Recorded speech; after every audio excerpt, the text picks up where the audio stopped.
For today's video ay lihim ko nga kinuhanan ng video yung mag-ama na nagpipictorial. Busy sila. Pansin ko kasi na hindi mapasunod ng tatay niya si Aliyah. Sinasabihan niya ng flying kiss pero si Aliyah hindi sumusunod. Kaya habang nakahiga ako sa sofa nagtetelepono, binidyuhan ko sila. O diba si Aliyah ang likot. Flying kiss. Flying kiss, flying laway yan eh.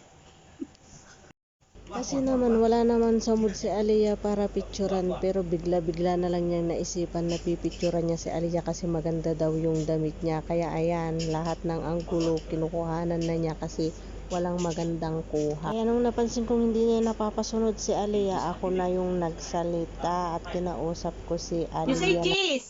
Cheese! Oh. Ako lang nakakapagpatawa sa kanya eh. Aliyah! Cheese! No daw.